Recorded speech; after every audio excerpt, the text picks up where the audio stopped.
What's going on, guys? Welcome to episode 7 of Siejka'd, Not Stirred. Been away for a while, had some things to take care of, but we're back. We're back and we're ready for the NFL playoffs. Huge weekend, one of the best weekends of the year, in my opinion. Starting off with some great games. Great games. Glad to be back. Good to be here. You see, we got the new on-air sign from my amazing girlfriend. And we gotta, hopefully, when we get back to my other little studio, we'll have some new things there as well. But let's get right into this. So, first matchup of the day tomorrow, let's see, will be Seahawks and 49ers at 4:30. Now, I'm going to do spreads as well. Right now, the spread is -9 in favor of the San Francisco 49ers. I'm taking it. I don't know how you don't take it. Brock Purdy's on fire. That defense looks better than ever. They just had 6 All-Pros this year. Like, it's insane. I can't say about any bad things about that team, honestly. Like, even with Mr. Irrelevant as their quarterback, they're still the best. They're still one of the best teams in the league. Got that second seed locked up, and they're gonna have home field advantage for most of this playoffs, unless of course the Eagles go all the way and then they'll have to go to Philly. But the Seahawks, it's a great Cinderella story, I think. I think, I feel like it's not a very real playoffs or regular playoffs with the Seahawks. I feel like there's kind of that team that's always kind of there, whatever seed it is. They're kind of like the Patriots last 20 years before this. I don't know. I feel like it's always a classic thing to see the Seahawks in there, but I don't think they're winning this weekend. It's a tough matchup. It really is. I I mean, they're just going to be outplayed, out everything in that game. But I think the run game, they got Kenneth Walker, DK Metcalf, that's going to give them a little bit of trouble. But Deebo Samuel, George Kittle's been on a tear recently. Christian McCaffrey, they still have Elijah Mitchell. That defense is top 3, top 2 in my opinion, right up there with the Jets. And I'm not just saying that because I'm biased. PFF graded them number 2, and the Jets number 1. So I'm taking the Niners +9. I mean -9, excuse me, in that game against Seattle. And I'm not hating on Seattle. I just don't. They just don't have it this year. Charles Cross got to step it up. He's been kind of on a slide recently, and their other tackle has been hurt. But other than that, I feel like this game's a pretty cut and dry. I think 49ers take this one pretty easily, and they go on to play whoever wins the next couple matchups. So after that game, it's gonna be a great Saturday night game. Chargers at Jaguars. Now, the Jaguars are, they're on a hot streak. Trevor Lawrence, the past couple games, he hasn't been crazy, but I just, you know what? So the past 2 games in January anyway, he has almost a 70% completion percentage average. That's pretty good. Pretty good. But he hasn't been throwing as well as I would like him to. The past few games, under 250 yards. The last 3 games, one of them against the Texans, the worst team in the league. Well, second worst now, but I just don't think. I don't know. I'm a big Trevor Lawrence fan, but I think I'm also a bigger Justin Herbert fan, and I think Justin Herbert's going to outduel him. Even though Brandon Staley is an idiot for doing what he did and putting in the starters in a meaningless game on week 18, and I don't get it. I don't know how you do that. You lost Mike Williams now to that game because of a back injury. I don't get it. I don't get what the thought process was there. His huge weapon, huge 50-50 guy, catching all these crazy balls.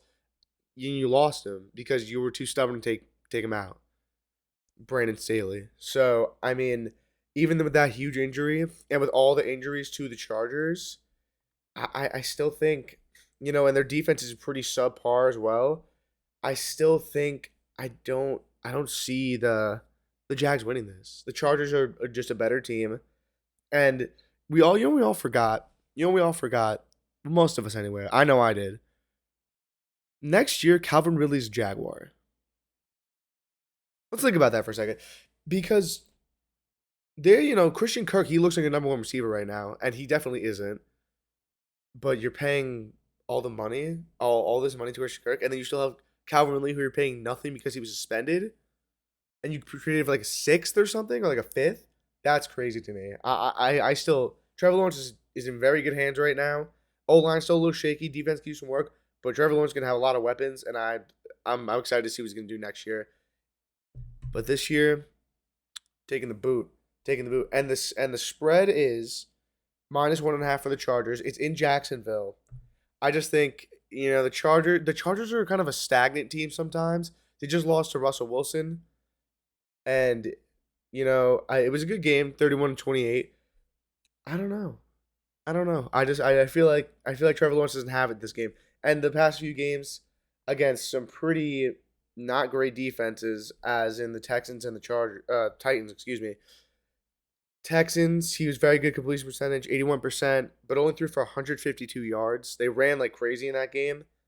And then against the Titans, 20 of 32, 212 yards, interception. And then in the Texans game, he threw a pick. He didn't even throw a touchdown. Yeah, I don't know. I don't know.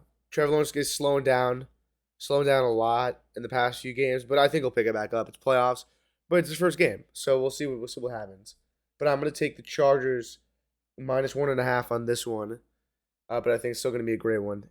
Next game Sunday, Bills and Dolphins, and it's a division game, and this also goes for the 49ers and Seahawks. But I think in both cases, the better team will come out on top. The Dolphins are hurt. Tua might never come back. He probably will, but who knows? They're hurt. Their defense isn't looking the best. Their offensive line looks kind of shaky. The last two games. I mean, and Skylar Thompson's in the quarterback.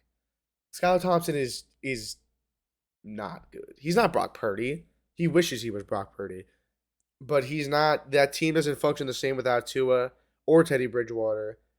And I don't think the Dolphins are going to go and march into Buffalo. They almost won last time, but that's because they had Tua and Tua went crazy. But I don't think they're going to march into Buffalo any of the sort and put up a fight in that game. The spread's 13.5. Ooh. Ooh. This is a tough one, guys. This is honestly a tough one. I think I'm I'm taking the Bills. I'm taking the Bills. I've said it. I've said it. I don't like the Bills because I'm a Jets fan, but I'm taking the Bills. I don't like the Dolphins either, but it's just an obvious statement. Josh Allen, Stephon Diggs, Gabe Davis. Um, Very happy about Damar Hamlin. He's recovering. He's going back to Buffalo. Very happy to hear about that, but that defense is amazing. And with all the pieces on that team, I don't know how they can lose. The only team I see them losing to in the playoffs, only two teams, is the Bengals and the Chiefs, but we'll get to that. Um, yeah, Bills just have a far and away a better team this weekend. It's gonna be I think it's gonna be a blowout personally, but division games they're always a little tight. I don't know. I think the Bills got this one though. I think the Bills got this one -13.5. Mark it down. Mark it down, guys. Let's see. Next game would be um yeah, it would be Giants and Vikings. Gonna be a really good game. Gonna be a really good game because last time they played, it was a very, very close game. I'm gonna look this up. Giants schedule. It was in it was in it was in it was in Minnesota too, and the game was really close. I couldn't even honestly like let's see. Let's see where I'm looking at. What am I looking at right here? Yeah, it was Christmas Eve. It was a great game. They won. The Giants lost by 3 points. They have Saquon Barkley. That Vikings defense is horrendous. Horrendous. I'm Jets have number one defense, and I can't even think about having the 30th or like 28th defense right now. So our offense is that bad. But I think it's gonna be a tough game. The spread for this game is -3 in the Vikings' favor. I mean, rightfully so. The last game was by 3. I just don't. I don't know. It's in Minnesota. I think it's gonna go. I don't know. You know what? I'm taking the Giants. I'm taking the Giants +3, and it pains me to say it. It pains me to say it, but I'm taking the Giants. I just feel like the Vikings are just gonna. I think Kirk Cousins in the playoffs is just gonna crumble. Just like some sand, just some sand. This is what's gonna happen. He's gonna fall through the cracks. He's just gonna fall away to the wind, blow, and then that's it. But no one can lock up Justin Jefferson on the Giants, unlike Jair Alexander could. There's no one that good on that defense who can lock him up. I think he's gonna have a really good game, but I think the Giants with that run game and Daniel Jones is gonna, and now Kenny Galladay has appeared out of nowhere somehow. He caught one touchdown. He's like flipping out, or he wasn't actually. He was pretty serious, but his teammates were like, "Oh my god, yeah!" Because you finally did something. You finally did something, Kenny Galladay. After the $74 million they're paying you to do nothing, sit on the bench, or 72 million. I don't know. Maybe they use Kenny Galladay. Maybe they'll use him. Who knows? I just don't. I don't know what it is. I don't know what it is, but I feel like the Giants are going to come into to Minnesota and just wreak havoc on that game. I think it's gonna be kind of crazy, honestly. And I don't know. I just have a good feeling about Daniel Jones looking really good. Daniel Jones and Kirk Cousins are kind of on the same plane, in my opinion. They're both kind of like, but they're both definitely above average at this moment. So I think I'm gonna take the Giants +3 in Minnesota. That'll be my hot take, honestly. I mean, yeah, it'll be my hot take because I'm done a hot take in a minute, and it's because it's been a while. But I think it'll be a little mini hot take. Well, I'll find something to do. But I think the Giants will. I think the Giants will go in there and they'll win by. I think they're gonna win by 3. Actually, I think it's gonna be a last-second field goal. It's gonna be one of those things that just happened. That it's gonna be the reverse of what happened in the Giants Vikings game. That's my prediction for this game. I think it's gonna be a great one though. It's gonna be a great watch. That night game will be Bengals Ravens. It would have been a good game. It would have been a good game. The spread for that game is 8.5 in the Bengals' favor. They had Tyler Huntley, the Ravens. You know, Tyler Huntley's just not good. And then I was looking at this. I was looking at this earlier. The Ravens without Lamar Jackson, since he's been drafted, are 4-8. It's 33% win percentage, but they're not. They're not losing. And the last time they played Cincinnati without Lamar, which was last week, they lost by 11. And the time before that, they played in 2021, they lost by 20. So the last 2 times they played Cincy, didn't look so good. I mean, I just can't. I can't see a world. I can't see a world where the Ravens come out on top, and it's in Cincinnati, and Joe Burrow's on fire. That whole team's looking really good. Joe Mixon's healthy. Jamar Chase is healthy. The defense is looking, as the Bengals. Let's see. What is their defensive? I'm using PFF for this. What is their defensive ranking? Because I feel like it's kind of middle of the pack. Oh, 11th. I mean, honestly, a little higher than I thought. They're doing pretty good though. I think they're definitely going to win this game. I don't see an issue with them winning this game, honestly. And I think they got this. The Ravens are just outclassed. There's no receivers on that team. Mark Andrews is the only weapon besides the running backs who are not been doing great.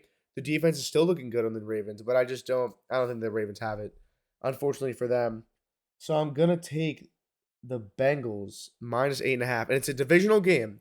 As I've been saying, it's a divisional game, so it's gonna be tough. But I think the Bengals got it. I feel like if I was any Bengals fan, I'd be pretty confident about this. Anyone betting about it. Remember, guys, I'm not a bookie. I'm not a bookie. So take my advice.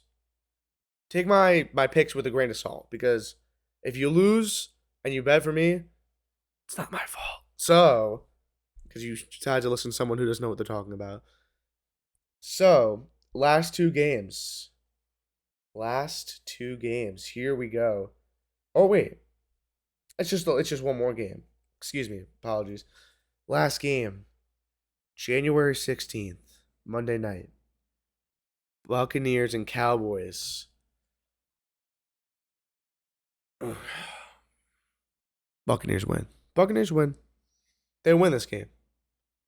They win. I mean, the spread for this game plus 2.5. In the Buccaneers, I'm taking the Buccaneers this game. Tom Brady is 10-0 all time against the Cowboys, Patriots and Buccaneers included. That does mean something. It's been a while, but it does mean something. Tom Brady, I'm looking this up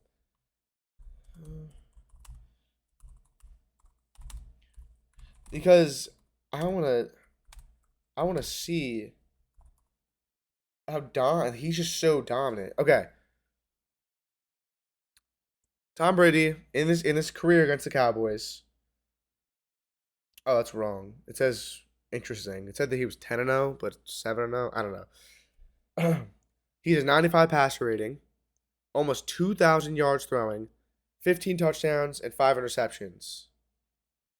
I mean, come on, come on. That's crazy. He's dominated the Cowboys every single time. There's nothing. He could go into when he was at Gillette, when he was in Tampa Bay, when he was in Dallas. He was still winning. There's nothing the Dallas Cowboys can do. There's nothing they could do. I just don't. I don't think the Cowboys have it. I want to believe it. I want to believe it that they're actually the real deal so badly. But the Mike McCarthy has shown he's not a great coach. That team is shown to fold at times, and especially against the Commanders, who they couldn't beat with Sam Howell, fifth or whatever round they picked him in. You couldn't beat Sam Howell, really, really. I'm just, if I'm a Cowboys fan. My heart is pounding during this whole game. But I think I got the Buccaneers plus 2.5. I don't see obviously the Buccaneers have been super subpar this year. But it's gonna be a good game. But I think the Buccaneers got this one, and I wanted to pick the Cowboys. Excuse me, personally, but I couldn't. I couldn't bring myself to do it after seeing the Tom Brady's undefeated against the Cowboys, all the stats. The Cowboys just they just love to fold. They love that first round exit. It's just a classic Cowboys thing. But yeah, yeah, no, it's gonna be Buccaneers for me. So let's go over the picks again. I got I got the Chargers. Let's see. I got the Chargers. I'm on Caesars, by the way, for this picks. I don't know if I mentioned that. Chargers minus 1.5. San Francisco minus 9. Buffalo minus 13.5. New York Giants plus 3. Cincinnati Bengals minus 8.5, and Tampa Bay Buccaneers plus 2.5. You can't always pick the favorite guys. You gotta think about it a little bit. You gotta really dig deep in the noggin and think about this, because all these teams, realistically, if Lamar, like, say Lamar's in, that game's amazing, and then it's a pick'em game. You never know. Then say two is in. Say two is in. It's honestly like it. I'd still pick the Bills. It's still a pick'em game. Say, I mean that's the only two personally, but because we still have the Chiefs and the Eagles. They're both on buys. I just These games could have been a lot better, but unfortunately injuries had to intervene. And this is the second time in 2 years. This is the second time this has happened to Lamar. He missed the final 5 games. This happened last year. So, and the Ravens are looking for a contract, and Lamar's looking for a contract, and he's injured. He's injured a little bit, but they're doing really bad without him. So it's kind of like a 50-50, like well, he's hurt, but we're bad without him. So he's an MVP. So you really gotta weigh your options here. But with that, I think I'm gonna conclude this episode. Episode 7, Shaken Not Stirred. Glad to be back. Glad to be back with you guys. I'm gonna be up at school for the next episode. We're gonna go review. Michael will be back with us on the set. And I think it's gonna be great. I think I'm gonna try and pump out a lot more videos this semester. I just had some stuff going on. So with that, thank you all for watching. I hope you all had a great Happy New Year, great Christmas, great all that. And I'll see you guys later. Peace out.